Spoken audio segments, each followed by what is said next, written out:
What other melees could they possibly pick? Ricky? Hangar's still Ricky. by the way. Alright, TK. That's a classic. It is not as good as some of the other spirits at moving around the map, of course, but all the other spirits don't lane well versus the Queen of Pain here.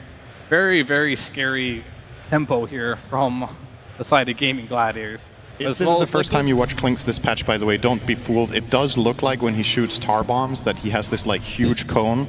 He does not. This is it's only hitting the target. 33 will be first blooded here, by the way. And that's going to go to Dyrachyo of all heroes. Was not accounting for the effectively blink with Death Pact there. Getting on.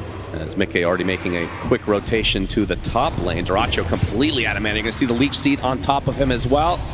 Pops the wand, but Shackle actually does not connect. Either way, uses the Death Pact blink to get out of arm's length, but it doesn't matter. Mickey finds him in the end. And meanwhile, mid lane, they got takes out Nisha. Yeah, that Dragon Tail arrow combo. Dragon Knight, not the highest damage output hero. Klinks will be going for the Deso first on Dyrachyo. I guess Solar Flare is always going to provide you with damage. Tofu. Yep, he looks to be likely, although he's actually going to be able to leap away. Nisha's the one in a lot of trouble. Dyrachyo actually gets the last hit there. Do they have detection now for Boxy? Boxy picks up the invis, blood grenade applied. They have a sentry, Tofu. Yep, puts down another one, and that's going to be the death of the support. So 2 quick kills for Gaming Gladiators. A very back and forth affair so far in this game number 1. Not again. Mickey. The arrow hits. Do they have the damage? Centaur Stomp to follow. Is going to get the winner off along with the Whirlwind. Insania is there for some moral support. Gets off the Overgrowth, but it's not enough. Mickey falls again. Yeah, Celery Big attacking kill there for 135 damage. Yep, Quinn going through the gate. He's going to meet 33. Dyrachyo is hounding him all the way. Already at half HP, trying to run away, but question is, will he? Nice blink from Quinn. Has the stun up in a few seconds is Dyrachyo. Okay, the Crimson Guard's going to buy him a little bit of time. It's going to be close, though. A couple more right clicks will suffice. Still has a lot of move speed. Another Phase Boots activation as meanwhile Ace and Tofu die in the bot lane. And 33 finding a lot of distance here, attempting the TP. Looks like he's out. That would have been really crippling for the Windrunner. Top 2 net worth despite having these 2 deaths for Mickey. Yep. As Quinn's going to be found by Nisha and Insania, slowed to a crawl. Dark Rift is coming, 33's there as well, gets off the Doom onto the Dragon. I know regen for you, Sonic Wave to follow. Looks like Quinn is likely going to fall no matter what. Now Ace trying to tank up as much as possible. A nice pit, he's going to get Curse Crown though. Onto the high ground, he should survive. Either way, GAIMIN lose Celery on top of the original. Dyrachyo Dyrachyo in the middle of nowhere, as usual. Will be dusted, using the Dark Pact to try to get away, but it's not going to be. 3 dead for GAIMIN. And Liquid coming out on top big time. Yeah, this is the most important part of the game for the side of Liquid, and they're delivering. Just winning. Will they just go straight into the tower? And what will GAIMIN do? Dyrachyo has no mana. Running around the mid area of the map. Doesn't really have much to offer, and looks like Gaming Gladiators are just full-on forfeiting this tower. So Liquid will grab that, and Insania, realizing that's what's happening, is already setting up for the counterplay because he's anticipating that GAIMIN want to trade down bot. And if they're enough mass TPs, Dyrachyo gets hit by the Gleipnir. Whirlwind to follow, doing a lot of damage to the creeps, but not so much the Klinks. And 33 finally jumps in, gets off the Doom just to ensure that the Klinks does die. But Quinn coming in with the Dragon Tail into the arrow. Is it going to be enough damage to take out Mickey? It's going to be close. Yes, it's a 1-for-1 for the carries on each respective team. Big Terrorize coming out from the Dark Willow, though, as Quinn continued to right-click on a 33, doing barely any damage. The Doom's so tanky at this stage of the game, as Insania is stuck in a horrible place. He gets evaporated. Nisha gets off the Sonic Wave, deletes Tofu in turn. So 2 for 2. Nisha's free to move around here. Got the Shadow Realm away. Ace and company looking like they might soft back here. Nisha very low on mana, as Quinn apparently wants to continue on against the Dragon Tail. Again, 33. They are tickling at this stage of the game. Firestorm is a good opportunity to do some damage to him, though, inside that Pit of Malice as well. He pops the Crimson Guard, though. The Curse Crown's going to eventually activate. The Bedlam not going to be enough, as Boxy is finally brought down by Quinn. So in the end, a 3 for 2 favor GAIMIN. Yeah, and Liquid get the hell out of there because Ace is bringing in Dyrachyo through the gate. So, all right. Everybody dodges everybody. Never mind. There's a Gleipnir. Yep, except for Tofu.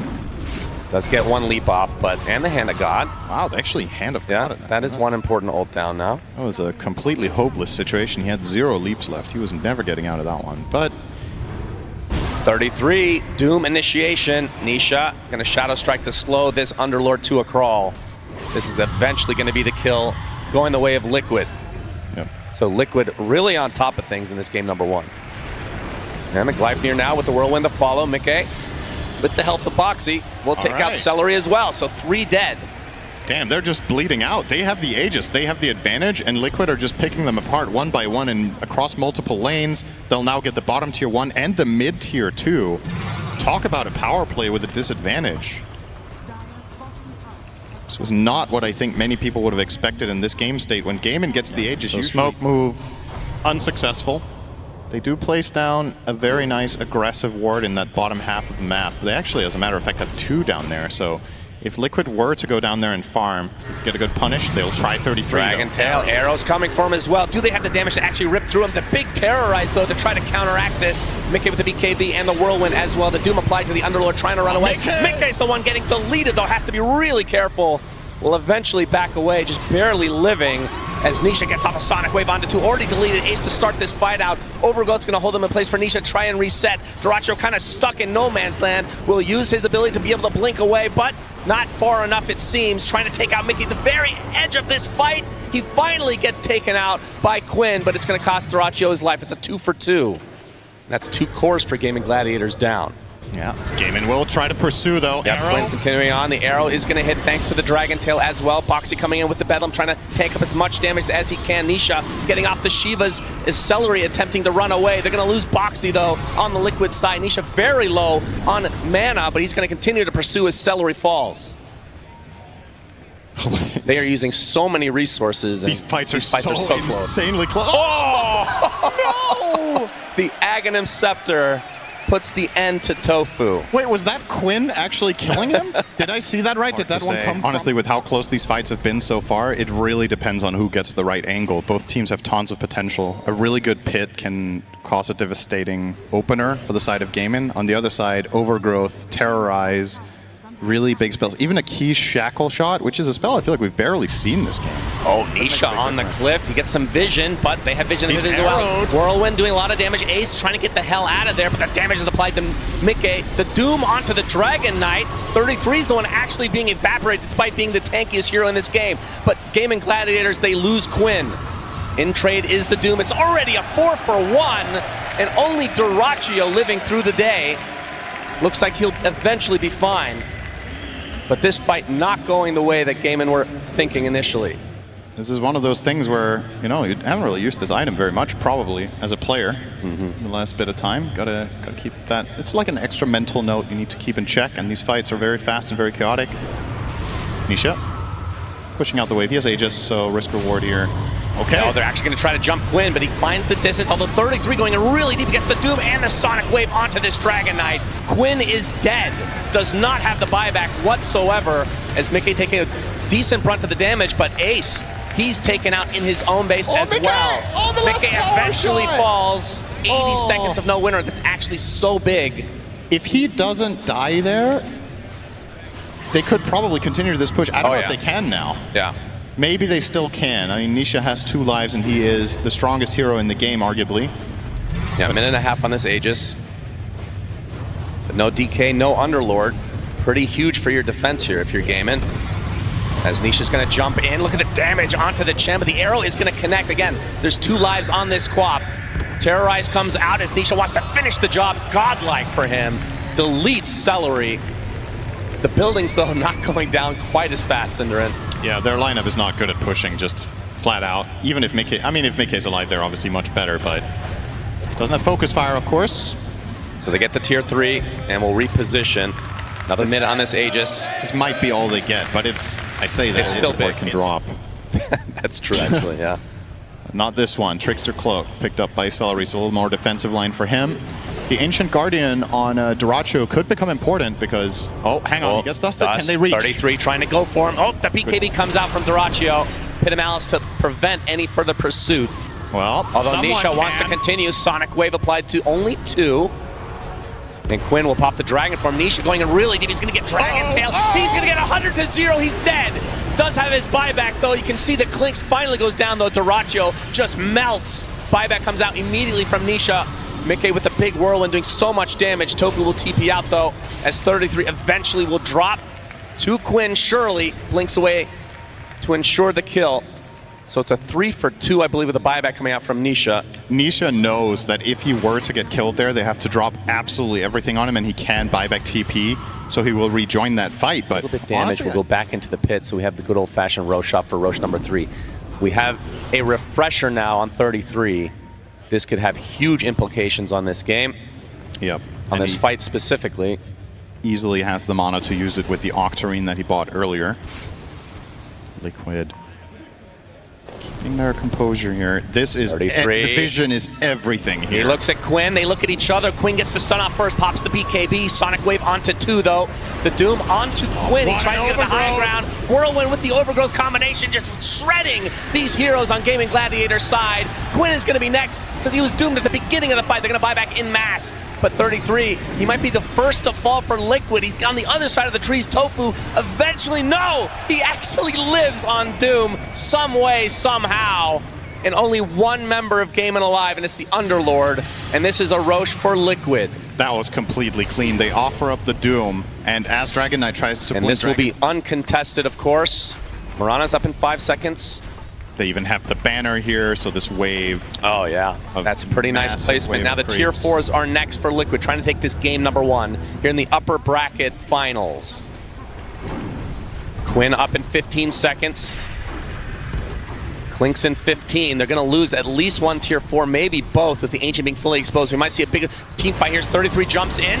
You can see the whirlwind. Mickey is just shredding everybody. The Doom applied to Ace as well. He's dead. No buyback. Celery's next. And now, again, it's going to be 3 versus 5. Just 2 different heroes dead this time around for GAIMIN Gladiators. Quinn jumping in with one last-ditch effort will pop the BKB. Dyrachyo doing a lot of damage to Nisha, but he's just going to shrug it off because he has that second life in the Aegis. Oh, big damage here. Burning Rock's doing quite a bit. Aegis still intact. 33, not able to get the top of the Overgrowth onto 2. Do they have the damage to finish these heroes off? Looks like the Mirana is dead. GG is called. Liquid take game number 1. Yeah, which is exactly what we wanted to see, a close game, Cinder. I think we saw that this time around. Yeah, I mean, if any game gets past 35 minutes with GAIMIN in it, it's probably a close one, right? But in reality, how close was this game actually? Because Liquid, it felt like won basically every single fight from 20-minute onward, or at least. Yeah, this time around, Liquid has a very, very fast draft, you know, with the Visage Puck. And those heroes don't really need a lot of items. They just need a couple of levels. Put it? Okay, mid DK then. Yeah, because they're gonna make that shift for themselves. The nice counter that the Shadow Demon normally is, taking that in the first phase overall. Yeah. Could also see, as this game gets later, I wouldn't mind seeing Tofu get back and get some stacks up, because that's the other thing that Primal can really accelerate his farm through and start looking super solid if you want to play more of the stack game. And there you go, Cogs are out, power shot, Ace still feeling it, very survivable, and he's so low and he goes down. Tofu with the last couple ticks, and he also manages to get out. Oh, he does it! The snipe! Oh, I have never cast or cursed somebody as quickly. That was actually impressive. A rune up on the top side, it's going to spawn, and Nisha should be able to get that one. It's a little bit close. Quinn's quick, but no. 33, he gets banished. They probably can't chase this. Chase Tofu, though. Right. And Tofu in trouble. Now the turn, Boxy! Bit off more than he could chew. Nisha's trying to get out with the Ace rotation. It looks like they're going to turn their sights on Insania. 33 actually TP's into this. And now they're making the move onto Quinn, keeping him out of tower range. The TP is coming in from Shadow Demon. This is not going to be an easy kill. And in fact, after baiting the TP, now Liquid are going to be the ones that back on out. 33, another round of Soul Assumption, can take down Celery. Yes, it is enough damage. So they lose both of those supports, and now they're bringing even more in. Mickey shows up, now they take down Ace! Liquid bringing so many numbers, and the one hero that didn't end up making the swell move. Oh, the arrow! Arrow, it comes in! Never mind, Nisha's dead too! Bro, what's happening? Yeah, Why are there like 9 heroes mid? Yeah, this is pretty crazy. So this is actually kind of a cascade. The wave was in such a bad placement down bottom against the SD Muerta, and he had no supporting cast there, so he had to leave. So he just started going mid to find some sort of impact, and it turned into this huge fight. Now he's going to die for it too. Another move underneath the tower. GAIMIN Gladiators not used to being down. This is going to be an easy bring down, and I think with this Blink Dagger reveal, jump forward, stun, there's creeps in the way, he can't get the arrow in time, and so Mickey lands the shackle and gets some separation. Now the hook shot, the turnaround, sometimes farming keeps you alive, as Mickey was not going to get hit by that arrow, and they're also going to bring down this Shadow Demon. Boxy makes the move forward, they give the kill over to 33. I mean, whether lucky or good, Liquid are just winning right there. Yeah, the timing just wasn't the right one there with the creeps coming in, as you said, blocking off the arrow, so GAIMIN couldn't commit fully for that. Counter move being made by Liquid right now into these Ancients. If Insania finds them, off to the side, there's creeps in the way. Dyrachyo, does he realize who's nearby? The jump forward, hook shot in, they have the snowball, they have the kill. Liquid just smelling blood in the water and going hunting. Yeah, are they going to go to try to steal the stack as well? Oh, speaking of jump, Nisha has eyes on Ace. They see him here again. The Wind Ranger moving into position. Two supports a little bit to the north. Can they get away on Ace? It's going to just go for the TP out, but the snowball comes in time. And again, in the grave. And in fact, it's the Visage that finishes the Crimson Guard first. He's now ahead of every Radiant hero. Can you believe it? Just these couple of moves where Soul Assumption is involved. And 33's game is completely recovered. They even find Tofu, a little freebie there. And this is what you're talking about, the dangerous split push. Even without the clockwork, they're finding these pickoffs as they happen. But they have the Crimson Guard done now. And Ace, seeing that there's some Lotuses being taken, is going to go for the hunt now. Finding Boxy would be big, and he goes right on through him. Do they have some help nearby? It does look like it, and yeah, immediately going to be a disruption? Okay. Now, Celery there, they'll find this kill onto Boxy. And again, getting out on the map, helping. Now, does Boxy manage to deny out to Roche? Well, he's trying. Does he get a stomp? Maybe a stomp opportunity? No. Ace kills him off.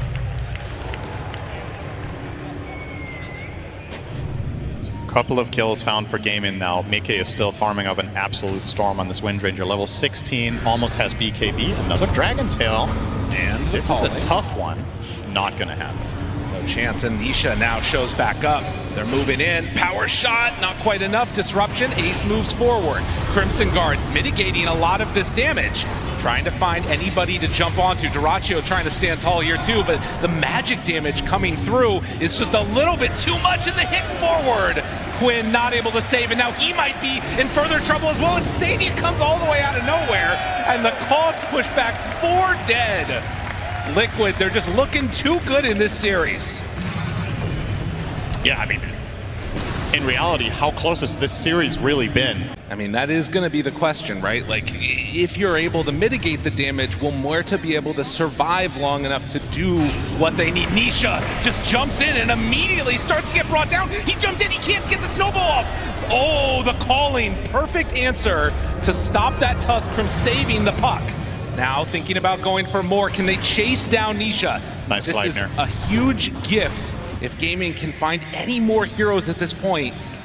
After yeah, definitely keep a lookout for the puck to ramp up heavily in the coming fights. DKB from Muerta too, but of course that blink stun from DK won't factor in anymore, but they get the jump on him instead. Misses on the hook shot, and Dyrachyo standing tall. Now Nisha steps forward, knows that there's not much that can kill him. Do they have anything else that they want to throw out right now? There's the shackle shot. They need to keep that Muerta alive. Quinn trying to block damage, but it's not going to happen. Muerta's gone. Ace does not have what it takes to take down the rest of Liquid. They are way too strong, and they bought out for this fight. No buybacks, 4 dead. Liquid, they're ready, they're moving. This game is over. It's just over. Unreal. Well, everybody gets their items, and Liquid say, we're better. Can they do this now? The snowball onto the creeps. They're going to try and end this game right here and right now. Liquid taking the tier 4 tower down, has to jump away on Tofu. Arrows going down, but look at the Drinking Buddy Visage Birds. They're dropping so quickly. Tier 4s are gone. They're not even going to get to respond. Team Liquid closing this one out. GG! Wow. I mean, a lot of people going into today would be like, oh no, it's GAIMIN versus Liquid again. GAIMIN historically are doing really good in this matchup against Liquid. But we did see the stats prior to the series that, you know, in playoff situations, Liquid a lot of the time does quite well against GAIMIN. It's mainly the grand finals that have been eluding them. And this one, another playoff match that was just extremely, honestly, very, very one-sided for the side of Liquid.